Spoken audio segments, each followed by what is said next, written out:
இயேசு கிறிஸ்துவுக்கு பிரியமானவர்களே, இந்த நாளிலும் நரகத்தின் கடுமையை குறித்து நாம் பார்க்கவிருக்கிறோம். நரகம் என்பது தேவ மக்கள் கூட ஆவலுடன் கேட்க விரும்பாத ஒரு வார்த்தையாகும்.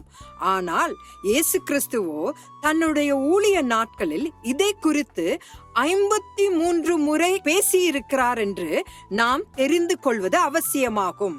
தேவன் ஒருபோதும் நரகத்தை மனிதர்களுக்காக உருவாக்கவில்லை, விழுந்து போன தூதர்களுக்காகவே உருவாக்கினார். விழுந்து போன தூதர்களைப் போல பூமியில் வாழும் பொழுது தங்கள் வாழ்க்கையில் தேவ சித்தத்தை நிறைவேற்ற தவறியவர்களுக்கு மட்டுமே இது உண்டாக்கப்பட்டது என்று மத்தேயு 25வது அதிகாரம் 41வது வசனத்தில் நாம் காணலாம். தேவனால் உருவாக்கப்பட்ட சரீரத்தின் ஒரு பகுதி அவருக்கு விரோதமாக பாவம் செய்தாலும் அந்த பாவியின் ஆத்துமாவும் ஆவியும் நரகத்தில் தள்ளப்படும் என்று மாற்கு 9வது அதிகாரம் 43 48 வரை நாம் வாசிக்கலாம். மாற்கு 9வது அதிகாரம் 48வது வசனத்தில் துன்மார்க்கரின் தண்டனை நித்தியமானது என்றும் அவர்களின் வேதனைக்கு முடிவே இராது என்றும் இயேசு உறுதிப்படுத்துகிறார். அவர்கள் வெளியே போய் எனக்கு விரோதமாக பாதகம் செய்த மனுஷருடைய பிரேதங்களை பார்ப்பார்கள். அவர்களுடைய பூச்சி சாகாமலும் அவர்களுடைய அக்கினி அவியாமலும் இருக்கும்.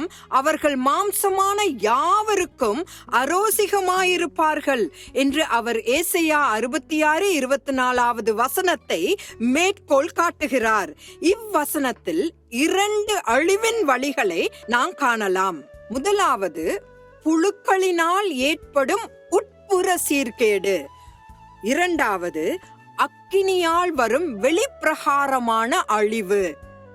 நரகத்திற்கு சென்று அங்கு கொடூரமான நித்திய வேதனையை அனுபவிப்பதை பார்க்கிலும் பாவத்தின் சோதனையை மேற்கொள்ள இடரல் உண்டாக்குகிற ஒரு கை தரித்தெறியப்பட்டாலும் கண் பிடுங்கி போடப்பட்டாலும் நலமாயிருக்கும் என்று இயேசு கூறுகிறார்.